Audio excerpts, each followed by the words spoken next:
चलिए, आपने दिखा दिया गिफ्ट निफ्टी 50 अंक का दबाव। प्लीज जरा हमारे एशियाई भाई बंधु दिखा दीजिए। पियर्स ग्लोबली मूड ऐसा ही है, ये देखिए ठंडा पड़ा हुआ है। अच्छे मूव्स हमने सब ने एंजॉय करे थे। आज थोड़ा सा कंसोलिडेशन, इनफैक्ट एशिया तो कहना चाहिए थोड़ा सा वीकनेस की तरफ बढ़ चला है। यूएस से क्यूज ठीक थे। यूएस से कल के जो संकेत है एकदम फ्लैट क्लोज, हालांकि वोलेटाइल सेशन था इंटरडे कर देखते आप, लेकिन फाइनली फ्लैट लाइन के आसपास जाके डाउ इवन बाकी के बेंचमार्क्स क्लोज हुए। मूड बिगड़ रहा है थोड़ा सा आज सुबह वो फ्यूचर्स देख के। धीरे धीरे करके नैस्डैक अब 1% प्लस के दबाव की तरफ बढ़ चला है। तो अब इंडिकेशंस हैं कि यूएस में ये जो एशिया ठंडा पड़ रहा था सुबह खुलने के बाद से, आपने देखा होगा वो लाजली ये यूएस के फ्यूचर्स जो अब ठंडे पड़ रहे हैं, दबाव बढ़ रहा है, वो एक रीजन था। तो कल के हैंडओवर तो खैर स्टेटस को टाइप्स था, फ्लैट था। आज सुबह के फ्यूचर्स के समीकरण बदल रहे हैं।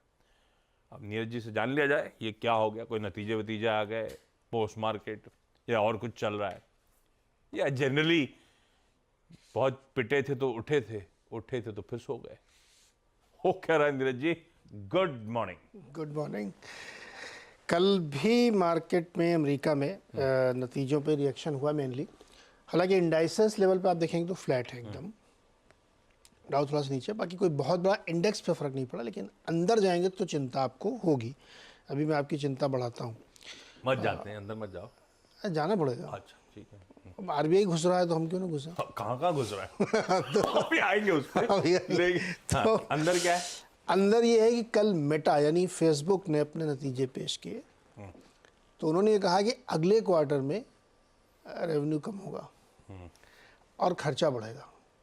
तो एआई का वो भी अब इस्तेमाल कर रहे हैं और अपने लिए लगा रहे हैं, तो उसमें भयंकर खर्चा आना। पहले इनका एस्टिमेट था कि 30 से 35 बिलियन डॉलर खर्चा आएगा, अब वो 35 से 40 बिलियन डॉलर कर दिया है। तो मार्केट बहुत सेंसिटिव था, उसने एकदम पिटाई कर दी, 15% घुस गया स्टॉक।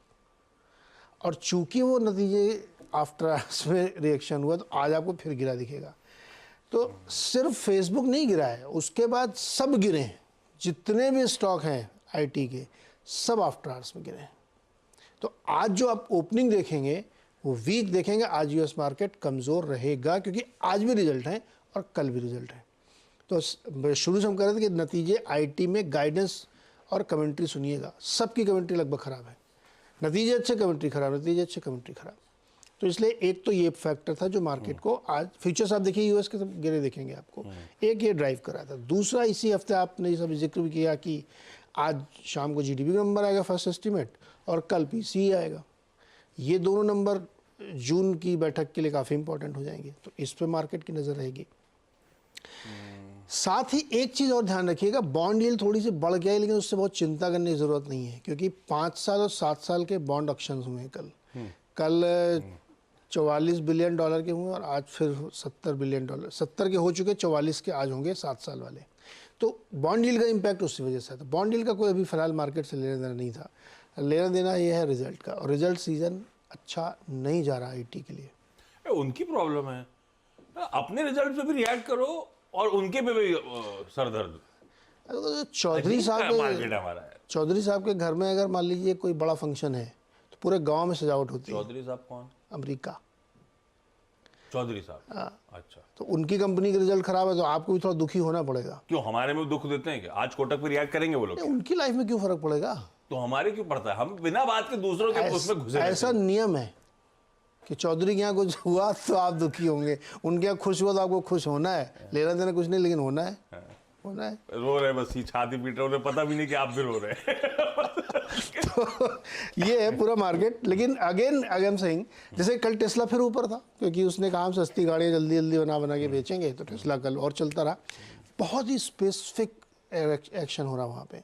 अगर रिजल्ट अच्छा है तो अच्छा भी हो रहा, गाइडेंस अच्छा तो अच्छा ही हो रहा है, इसलिए बहुत स्पेसिफिक है। इंडेक्स देख के कोई व्यू मत बनाइए, इंटरनली खराब हो रहा है रिजल्ट वहाँ के। देखते हैं भी कैसा आज का माहौल बनता है। भाई इंटरनल्स गड़बड़ा रहे तो आईबीएम भी गिरा 8%। हाँ, वो लिखा भी था इस ग्राफिक्स प्लेट में। तो इंडेक्स फ्लैट था लेकिन इंटरनल्स खास से गड़बड़ाए हुए, और आज थोड़ा सा मामला गड़बड़ाएगा, ये इंडिकेशंस यूएस के फ्यूचर्स देते हुए। तो थोड़ा सा मूड बिगड़ा हुआ है आज, थोड़ा सा अक्रॉस द ग्लोब दिख रहा है। आज हमारी मंथली एक्सपायरी का दिन था, अच्छा खासा मूड मोमेंटम था, थोड़ा सा ब्रेक लग रहा है। पर वीरो गुड मॉर्निंग। ये अरे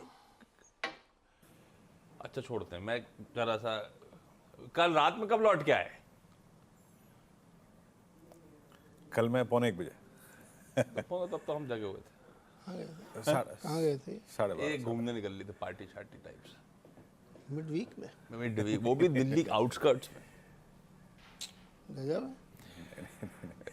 इनको हरिद्वार जाना था। अच्छा वीरो, ये बताइए क्या करा जाए? थोड़ा सा सब अच्छा मोमेंटम है, पर हम बार बार आके वही इंपॉर्टेंट जोन्स, वो 22,500 22,600 एग्रेसिव कॉल राइटर्स का जोन, तो कई बार आपने मेंशन भी करा था, उसी के आसपास आके थम भी रहे हैं। और आज तो थोड़ा सा ग्लोबल समीकरण थोड़े से ज्यादा कंड्यूसिव, ज्यादा सपोर्टिव दिख नहीं रहा है। ऐसे में क्या लेवल्स वॉच आउट करा जाए? आज एक्सपायरी के दिन क्या अप्रोच रखा जाए निफ्टी का और लाइकवाइज निफ्टी बैंक का? जी पहले तो आशीष good morning, Neeraj ji good morning. कल की हमारी अप्रोच क्या थी, पहले उसको सुनिएगा।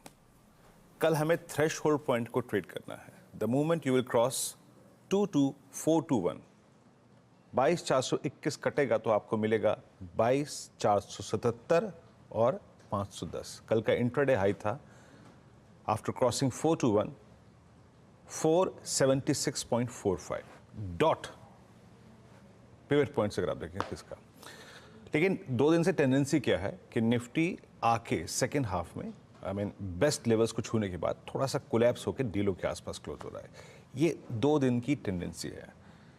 इस मंथली कॉन्ट्रैक्ट में जब से हमने ट्रेड करना शुरू किया, शुक्रवार को हमें जब उस मॉर्निंग के हॉरर शो के बाद एक स्ट्रॉन्ग रिवर्सल मिला था आशीष, हम एक अप ट्रेंड में रहे हैं। हमने इस जोन में अभी तक ड्यूरिंग द डे बेस को टच नहीं किया है। थ्रेश होल्ड पॉइंट्स पर ट्रेड मिलते हैं, उसके बाद बाजार सिंक हो जाता है।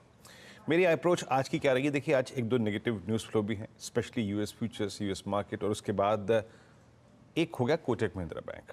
तो मैं थोड़ा सा अगर आप देखें कॉशियस हूँ अपने ट्रेड्स को आज पिक करने के लिए। डीआईएस की 3810 करोड़ रुपए की बाइंग, एफआईएस की 4512 करोड़ रुपए की सेलिंग, और अगर आप इंडेक्स फ्यूचर्स में उनको देखें तो 2257 करोड़ रुपए का कल अगर आप सेलिंग थी और 13,000 कॉन्ट्रैक्ट लॉन्ग टर्म कर लिए। और इसी के साथ उनके जो नेट शॉर्ट कॉन्ट्रैक्ट हैं वो करीब आज के दिन जब एक्सपायर होंगे ये कॉन्ट्रैक्ट या फिर रोल होंगे, 1,24,000 कॉन्ट्रैक्ट नेट शॉर्ट खड़े हैं उनके। मेरी अप्रोच निफ्टी पे क्या रहेगी? देखिए, निफ्टी पे 22,500, 600, 700 पे अभी भी बहुत तहजीब से, बहुत कॉन्फिडेंस के साथ वो 3 कॉल राइटर्स बैठे हैं। तो मतलब 500, 600 ये एक बहुत स्ट्रॉन्ग सप्लाई पॉइंट है।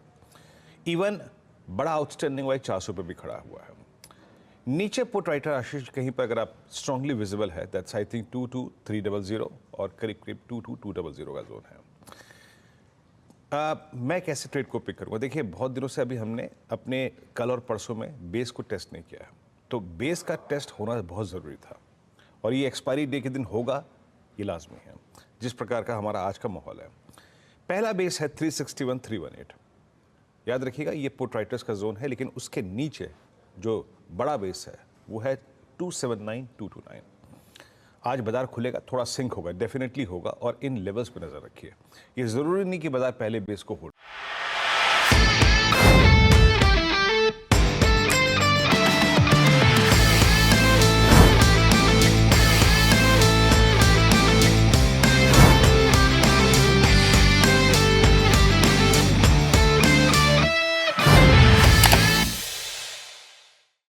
बता दें कि मनी कंट्रोल पर दिए गए विचार एक्सपर्ट्स के अपने निजी विचार होते हैं। वेबसाइट या मैनेजमेंट इसके लिए उत्तरदायी नहीं है। यूजर्स को मनी कंट्रोल की सलाह है कि कोई भी निवेश निर्णय लेने से पहले सर्टिफाइड एक्सपर्ट की सलाह लें।